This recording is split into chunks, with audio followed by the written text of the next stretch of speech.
Quem está triste pode dizer amém? Amém. O pastor está alegre. Meus queridos, nós estamos mais uma vez aqui falando sobre missões. E eu quero já de início dizer para vocês que eu vou falar um testemunho aqui que eu falei de manhã.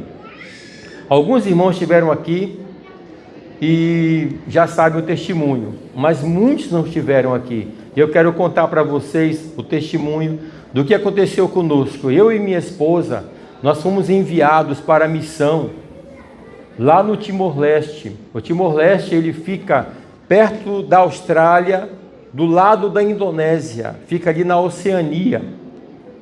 E para lá Deus nos enviou para um trabalho missionário. Timor-Leste é um país pós-guerra. Naquele tempo, naquela época, havia muita guerra, teve muita guerra e muitas pessoas morreram. Nós ficamos sabendo que eram caminhões de pessoas mortas que eram jogadas nos abismos que tinha lá no Timor-Leste.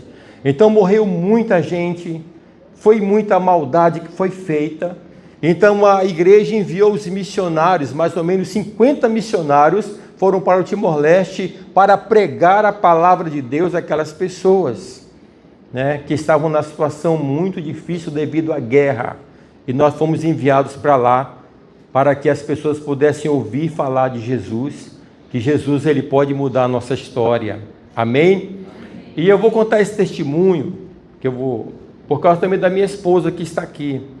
A minha esposa foi uma mulher guerreira, uma mulher que esteve ao nosso lado ali todo o tempo, fazendo a obra de Deus. Nós sempre viajamos juntos, fazemos a obra do Senhor juntos. Então eu quero contar esse testemunho falando um pouco dela também. Amém? Muito bem, meus irmãos, no terceiro ano, nós passamos 4 anos de missão no Timor-Leste. No terceiro ano de missão que estávamos lá, a gente estava com aproximadamente 60 irmãos timorenses que estavam conosco. E nós queríamos um local para abrir a igreja, para começarmos um trabalho. Mas só que não tinha condições, porque lá no Timor-Leste não se pode chegar simplesmente e dizer, eu vou abrir uma igreja. Isso é proibido, isso não pode. Então nós teríamos que começar o culto em uma casa. Então eu perguntei dos irmãos presentes, quem poderia nos ceder a sua casa para que a gente pudesse fazer um culto? E um dos irmãos levantou a mão e disse, pastor, eu estou disposto. Lá na minha casa tem um pequeno galpão que a gente pode preparar lá para fazer o culto. E nós demos glória a Deus porque apareceu um irmão e nós podíamos então ali começar um culto de adoração a Deus lá no Timor-Leste com esses 60 irmãos que estavam conosco. E nós preparamos o culto, nós preparamos a mensagem, nós preparamos tudo para que o culto acontecesse, que seria o culto, o primeiro de muitos naquele lugar. É o que nós pensávamos, né? E no primeiro culto que nós estávamos ali fazendo a obra do Senhor, irmãos, eu fui pregar a palavra e quando fui pregar a palavra de Deus, já pela metade da palavra do Senhor, eu olhei para fora e eu vi algumas pessoas se ajuntarem. Alguns timorenses, pessoas vindo e ficando na frente do galpão, na frente da casa do irmão que nós estávamos fazendo o culto lá. Uns com facão, outros com pedra, eles usam uma flecha lá no Timor-Leste com a ponta com veneno, tá? Eles usam muito isso lá. As coisas normais, né? Que é facão. E o facão deles, irmãos, não é um facão qualquer. É um facão um pouco pesado, quadradinho assim, e a ponta dele por baixo ela é muito bem afiada, irmãos. Isso no Timor-Leste é normal os timorenses usarem facão. Para todo lado que vão, até as crianças usam facão. Já tem o seu facãozinho, já coloca na cintura aqui, e é normal para os timorenses usar esse facão. Então eles estavam lá porque queriam que nós parássemos o culto. Primeiro culto que nós fizemos, e eles foram lá para interceptar. Aqui não pode fazer culto, aqui não pode fazer igreja, né? Então o dono da casa, o irmão Idelfonso, o nome dele, ele disse, irmãos, é melhor vocês se esconderem aqui em casa, porque já fui falar com eles lá, E eles não vão sair daqui enquanto esse culto não acabar. E nós ficamos pensando, mas como é que pode isso? As pessoas quererem mandar em você. Só pode ter culto se alguém quiser que tenha culto. Então isso foi assim uma situação para nós. Mas assim mesmo, como era um pouco de pessoas, e tinha algumas pessoas já chateadas com a gente, com raiva de nós, eu fui lá para dentro da casa do irmão, ou com outros missionários também. Mas quando eu olhei para frente lá da casa, quem estava lá discutindo com as pessoas? A minha esposa. Ela foi lá para frente, falar com ele, com o outro com o facão no braço, assim, na mão, com a pedra, com a faca, e ela, o que vocês querem aqui? Por que vocês vieram aqui acabar com o culto? O que está acontecendo aqui? Não, aqui é livre, o país de vocês é livre, e eles dizem isso tudo na língua deles em teto, não é na língua brasileira, na língua em teto, e eles falavam daqui, ela falava de lá, e nós, Ivone, vem para cá, Ivone, que os homens vão matar você aí, rapaz. Mas essa minha esposa é muito corajosa, até que ela conseguimos trazê-la de volta aqui para casa, e ficamos escondidos lá, e só fomos sair de lá, eram 3 horas da tarde para 4 horas da tarde. Aí o pessoal desistiu, não quis mais matar a gente naquele dia, por enquanto, vamos aguardar para outro tempo. Fomos para casa, mas a nossa intenção era esta: não vamos desistir. Nós vamos continuar. Nós vamos fazer o culto domingo que vem de novo lá. Eu quero ver o que vai acontecer em nome de Jesus. E fomos no outro domingo para o culto. Só que para nossa surpresa, quando nós chegamos perto lá do local da casa do irmão, na estrada, eles fizeram o quê? Derrubaram uma árvore grande e colocaram no meio do caminho para a gente não passar. E reuniram uma turba de pessoas com facões, com pedra, com paus, dizendo: aqui vocês não passam. E quando eu observei aquilo, e nós observamos, falamos um com o outro, né? Vamos ou não vamos? É a nossa hora agora ou não é a nossa hora, afinal de contas? Vamos ter coragem? Aí alguém falou: é melhor a gente voltar. Não dá para enfrentar esse pessoal com esses facões amolados, pedras, paus, e o pessoal gritava, pessoal gritando com a gente, com ódio da gente mesmo, nos olhos você via eles, e resolvemos retornar. E aí conversamos com os irmãos e falamos: irmãos, a partir de hoje, o culto vai ser na minha casa, aonde eu morava.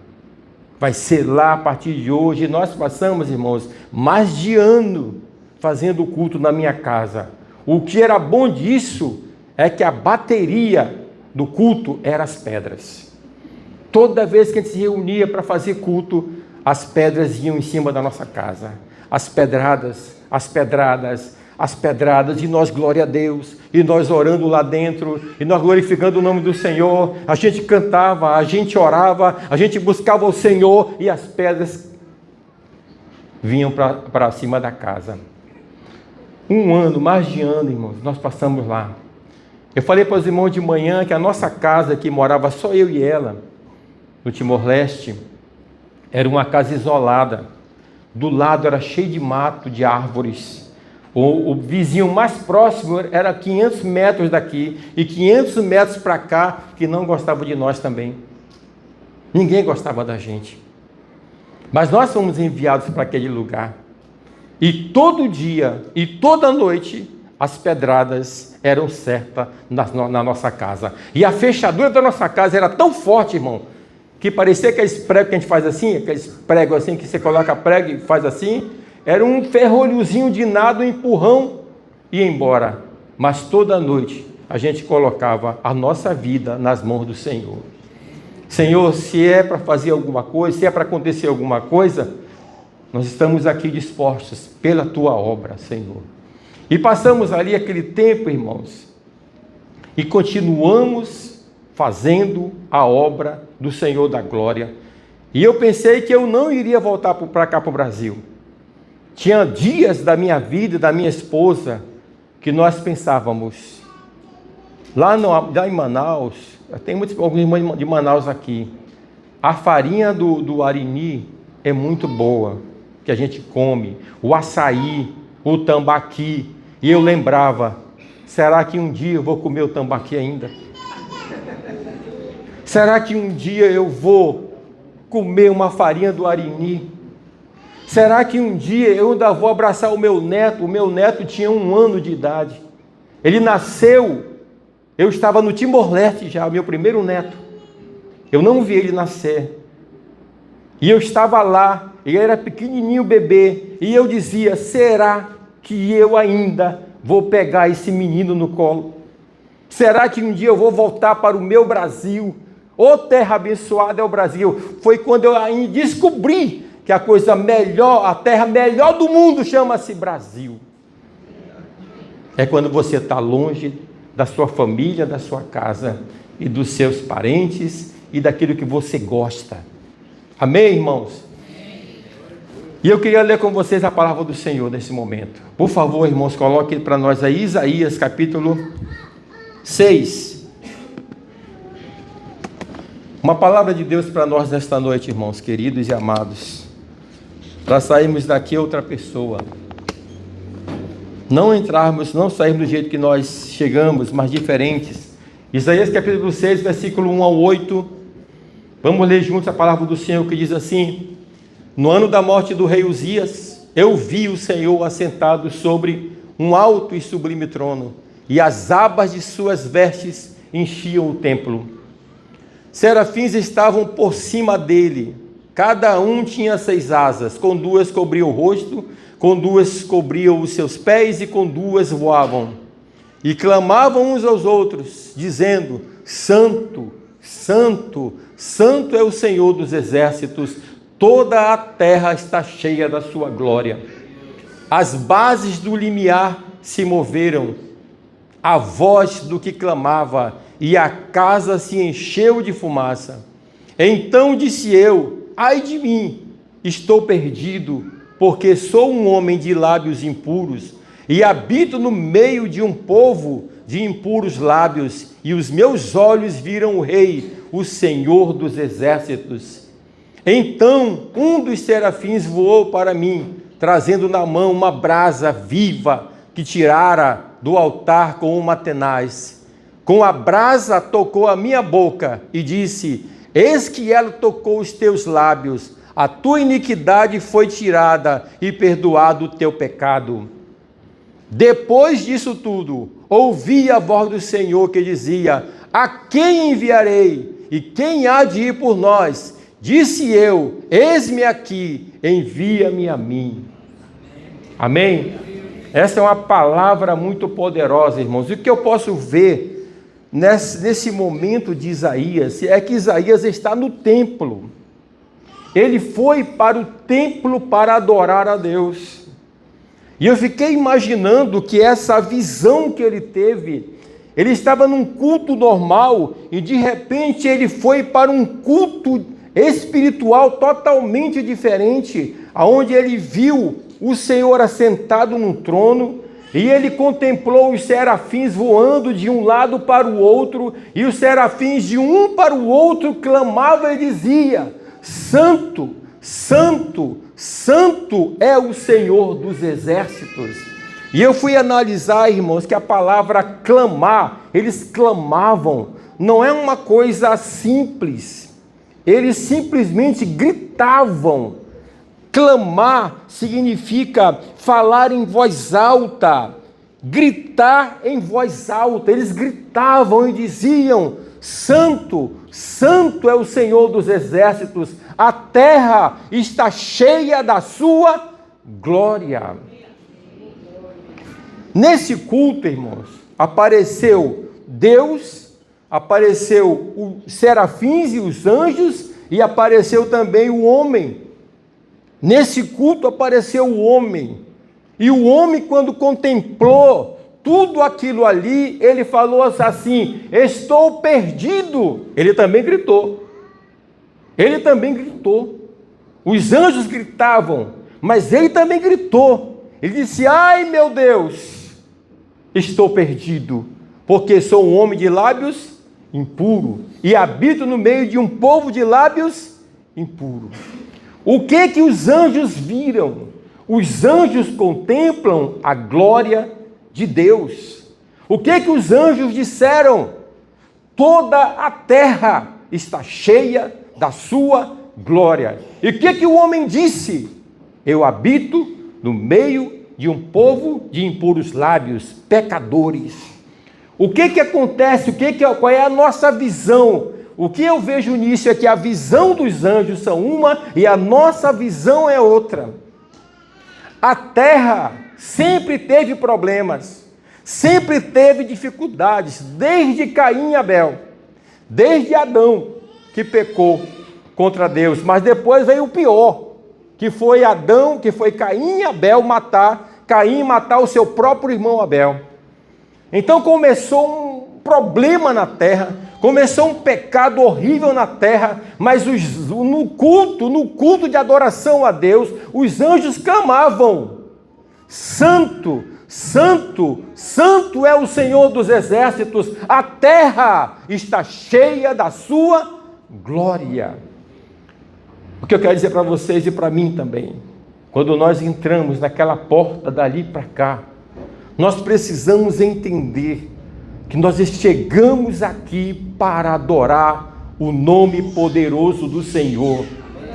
Às vezes nós viemos ali, entramos por aquela porta cheio de problemas, cheio de dificuldades, ou financeiro, ou a nossa saúde não está bem, ou nós estamos com problema de pagar alguma conta, ou nós emprestamos dinheiro de alguém e não conseguimos pagar, ou nós estamos com luta no nosso dia a dia, estamos com problema em casa, problema com a nossa esposa, problema com o nosso esposo, problema com nossos filhos, e nós entramos ali às vezes cabisbaixos, sentamos num banco desse aqui e pensamos: será que vai acontecer alguma coisa aqui na minha vida, meu Deus?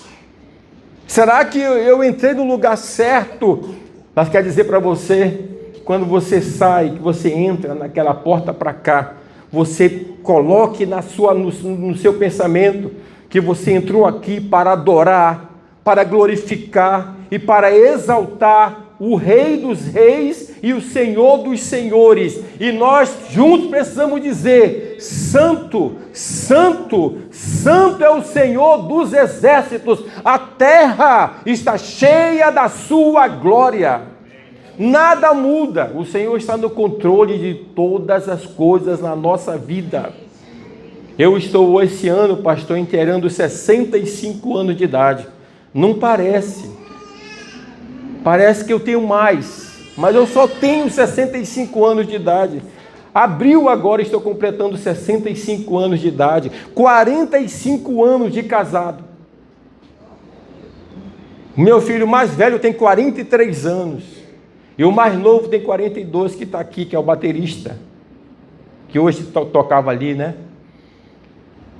Quer dizer para vocês, eu já vi muita coisa, já aconteceu muita situação, mas uma coisa é certa: quando você coloca a tua fé em ação, quando você coloca tudo nas mãos do Senhor, Ele vai te dar a vitória. Isso é certo. No nome de Jesus eu declaro isso na sua vida. Se você entrou aqui com alguma situação difícil, como estava ali o Isaías na frente do Senhor, ele disse: Senhor, estou perdido, eu pequei, eu errei, eu não estou fazendo a coisa certa. Talvez você entrou aqui também da mesma situação, mas o Senhor diz para você: Ele está no controle das nossas vidas.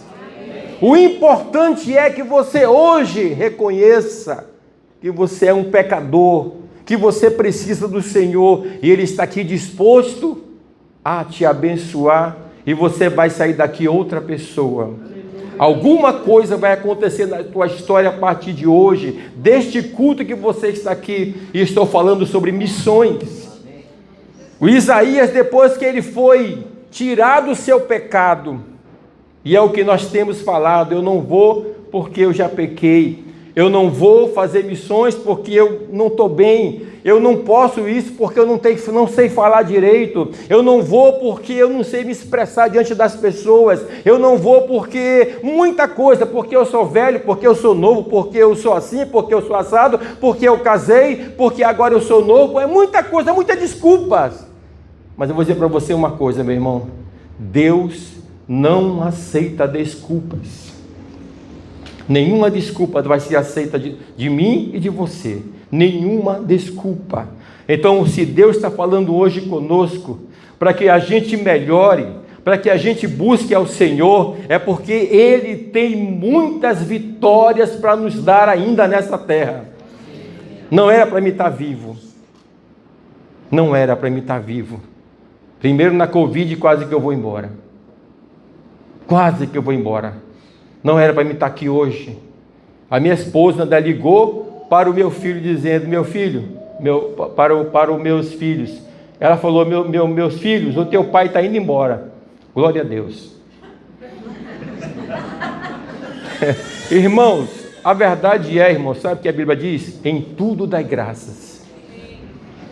Ou eu morrendo, ou eu vivendo, glória ao nome de Jesus. Sabe o que a Bíblia diz sobre a morte? Felizes os que morrem no Senhor.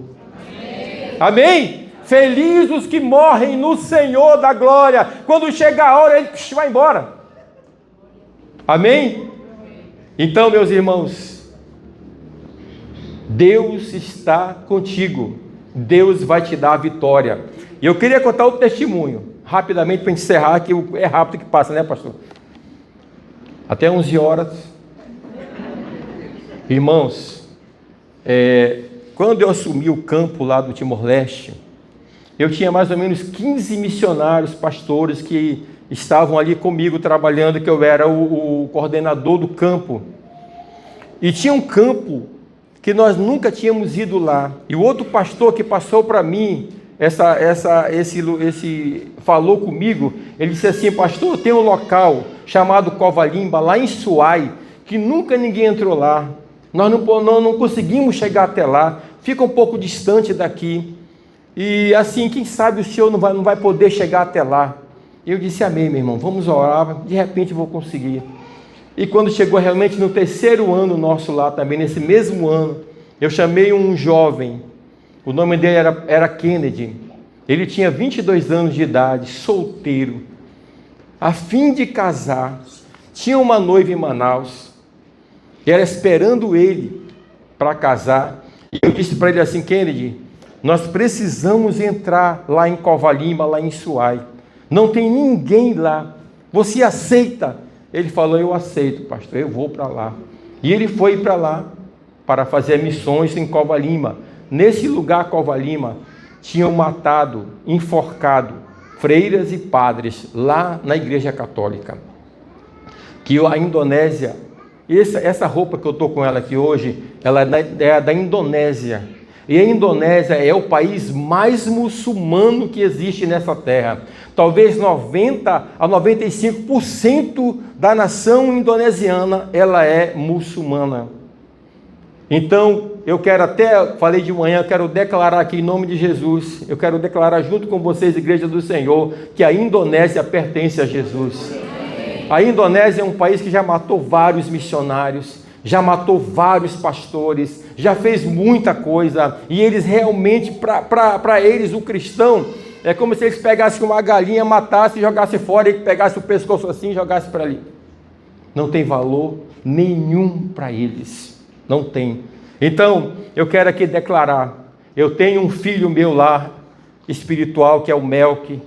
Ele tem uma igreja lá, mais ou menos, com mais 100 pessoas ou mais, trabalhando para o Senhor. Ainda hoje eu falei com ele, e ele me disse que ontem fizeram uma passeata na cidade lá, os muçulmanos, fazendo passeata, gritando e falando, fazendo orações. Então isso é um pouco preocupante. Não é fácil você viver num país onde a maioria é muçulmano e eles não gostam de você, e é difícil estar ali.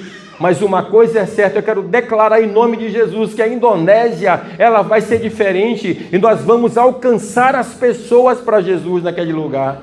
E ele está lá, não só ele, mas outros missionários que estão lá lutando, trabalhando para que a obra do Senhor aconteça naquele lugar. E sabe o que aconteceu? Nesse lugar a Indonésia entrou. No tempo da guerra, a Indonésia passou 25 anos no Timor-Leste, e quando eles saíram do Timor-Leste, eles começaram a matar pessoas, eles começaram a destruir a cidade. Tudo que fizeram, eles destruíram, escolas, hospitais, a energia elétrica, eles foram quebrando tudo quando saíram do país Timor-Leste. E o Timor-Leste ficou arrasado, queimado, o centro do Timor-Leste ficou todo queimado, as casas queimadas, pessoas mortas, foi uma coisa horrível. E esse lugar aconteceu a mesma coisa, muita morte. E eu disse para o pastor Kennedy, 22 anos, ele tem jovem, disse: pastor, vamos chegar até lá, vamos até lá para fazer a obra do Senhor. Ele disse: eu vou, pastor. E com 3 meses que ele estava ali, meu irmão, ele conseguiu ganhar 3 pessoas para Jesus. 3 jovens, 2 jovens homens e uma mulher, que moravam do lado da casa dele. Ele também era jovem, jovem com jovem, começaram a pregar a palavra, né? Começaram a ficar amigos, e ele conseguiu que eles aceitassem a Jesus como Salvador naquele lugar. E depois, qual foi? Depois de pregar, de discipular, aí então vem o batismo nas águas. E ele falou sobre o batismo: mas eu quero me batizar. Batizaram eles em nome do Pai, do Filho e do Espírito Santo, lá no oceano, lá longe, para que ninguém soubesse que eles foram batizados. Mas notícia corre rápido. E a notícia chegou até as autoridades daquele local, e eles então tomaram uma posição. Ele estava dormindo numa noite, e mais ou menos 2 horas da manhã, ele acordou com a fumaça entrando no quarto dele e na casa dele. O que eles fizeram, os jovens fizeram? Eles tocaram fogo na casa dos irmãos que era do lado. Os irmãos conseguiram fugir, mas eles tocaram fogo ali naquele local. Ele tinha uma moto que a missão deu para ele fazer a obra de Deus lá, tocaram fogo na moto também. Ele tinha um geradorzinho de luz, que lá não tinha luz 24 horas, sem luz total, tanto de dia como de noite. Então eles tocaram fogo ali naquele local e tentaram tocar fogo na casa. Eles fizeram focos de incêndio, fizeram aqui, fizeram ali, para tentar tocar fogo na casa, mas não conseguiram. E o pastor levantou 2 horas da manhã, mais ou menos, com a casa cheia de fumaça, e ele não sabia o que fazer, foi para frente da casa para abrir a porta. E quando ele abriu a porta da casa, havia na frente da casa dele vários jovens, aqueles que lutavam karatê. Eles fazem pacto de sangue entre eles, e tinha um jovem muito forte lá, e o jovem então foi até ele. O Kennedy não era muito, era magro, coitado, ele não comia direito, porque eles comiam muito, era migorém. Migorém é aqueles macarrãozinhos que vende no mercado, lá é migorém o nome. E o missionário comia muito esses macarrãozinhos, então ele era meio magro. E aí então o rapaz chegou, empurrou ele, deu um tapa no peito dele e disse para ele: olha, se você não for embora daqui, nós vamos matar você aqui. Você vai morrer aqui. Você não vai ver mais a tua família, a tua cidade. Vai embora daqui, rapaz, e você vai morrer aqui. Agora ele noivo, pensando na noiva, em voltar para o Brasil para casar com ela, para depois voltar de novo para o Timor-Leste. E digo: Jesus, se ele conseguiu ligar para mim, e ele disse: pastor, me ajude, me tire daqui, que querem me matar aqui.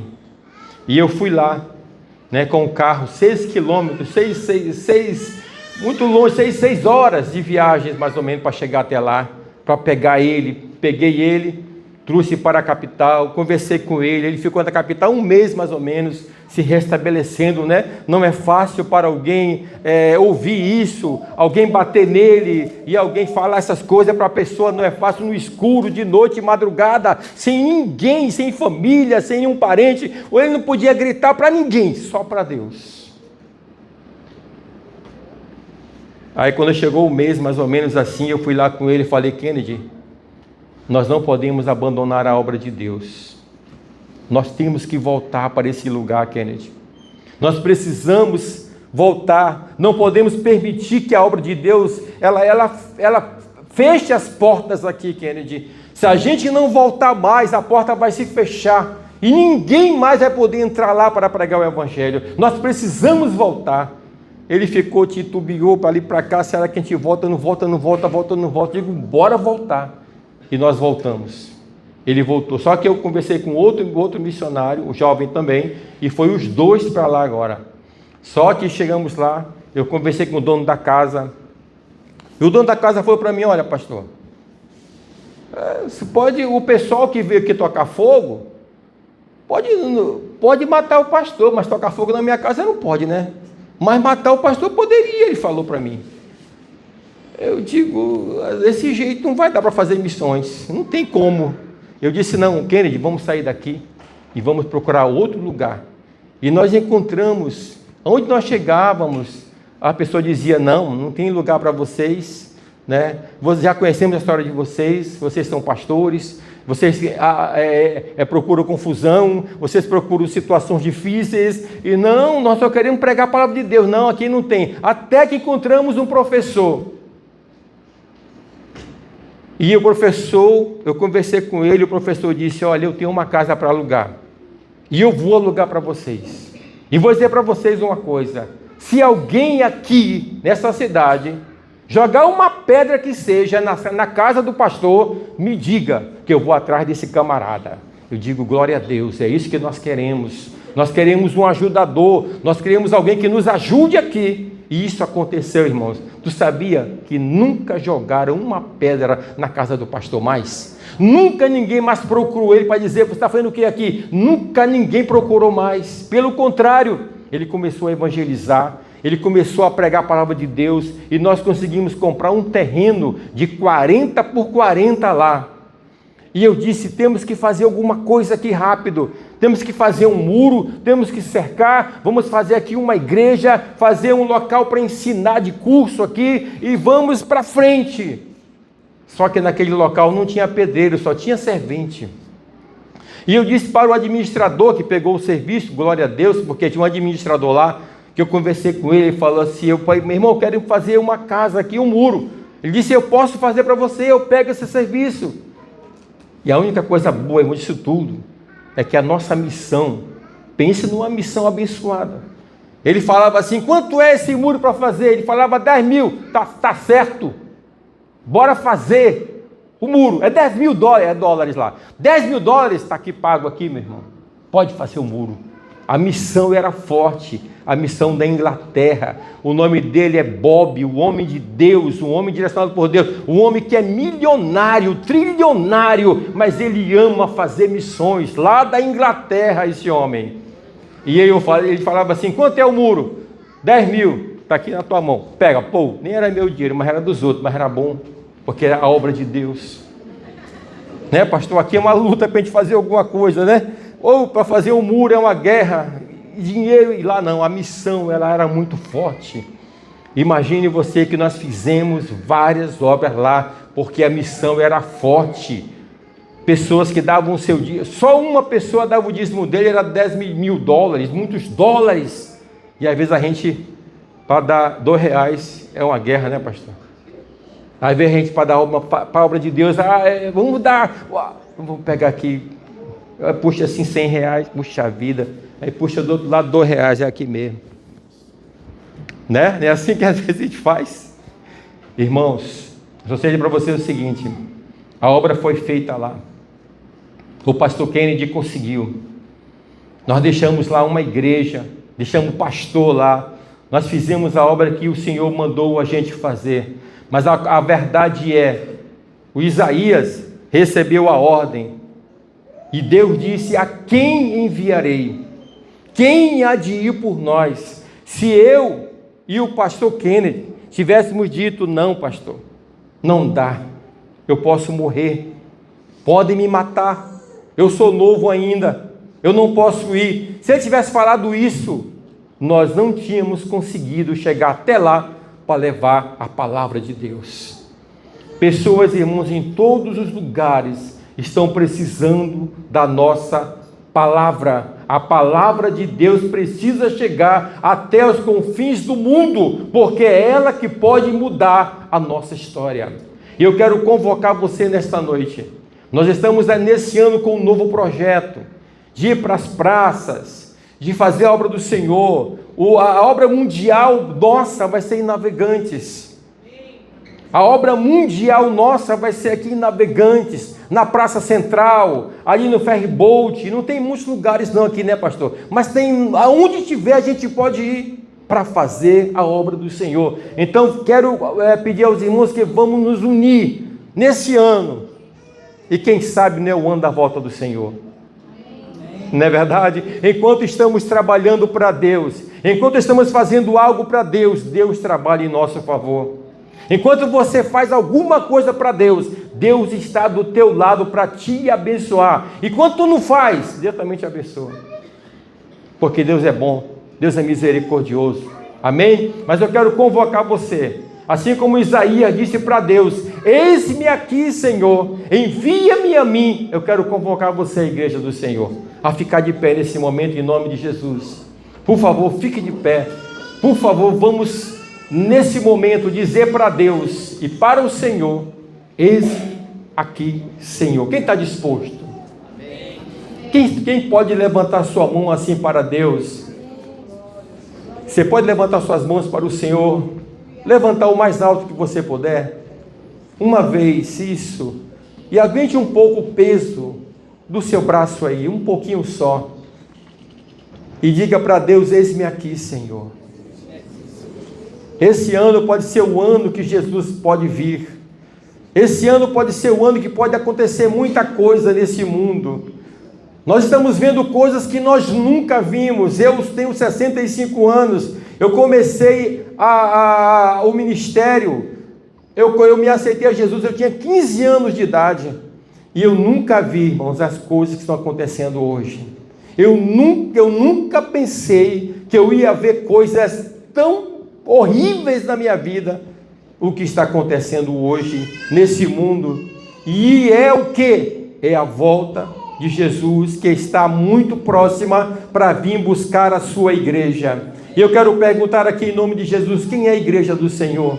Amém.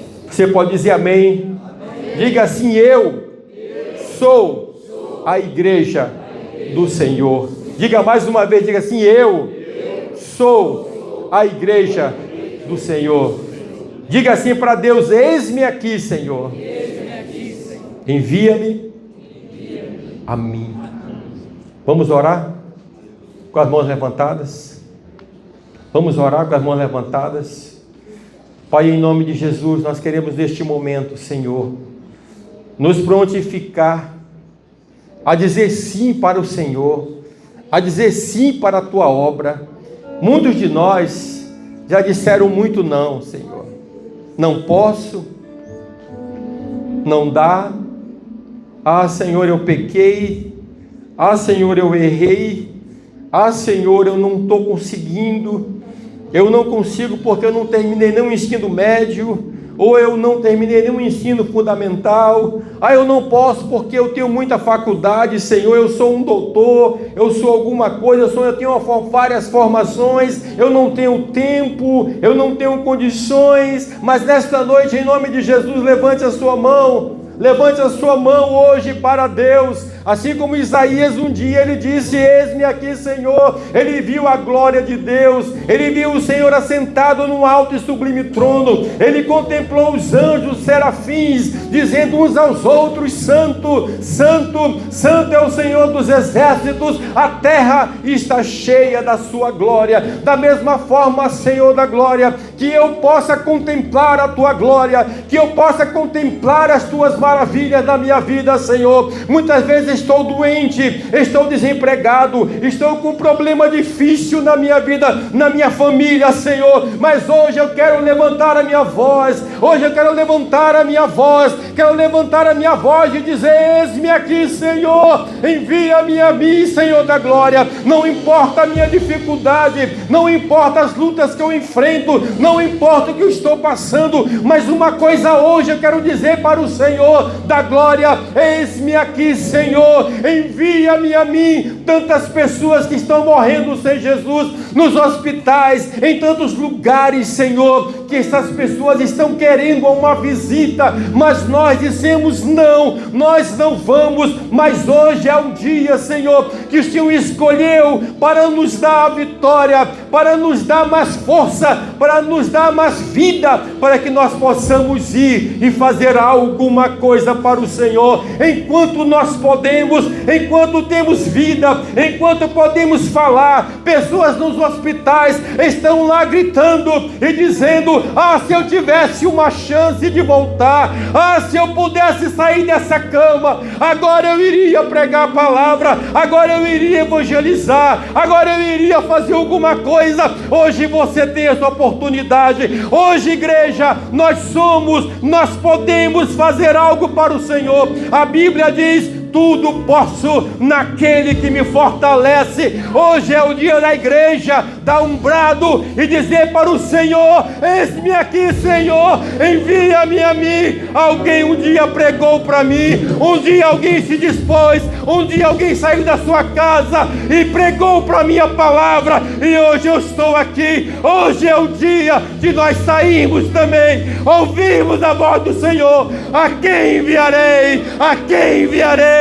A quem enviarei? O Senhor clama, o Senhor fala, e a palavra que nós temos que dizer para Deus é essa: eis-me aqui, Senhor, envia-me a mim para pregar para alguém a tua palavra.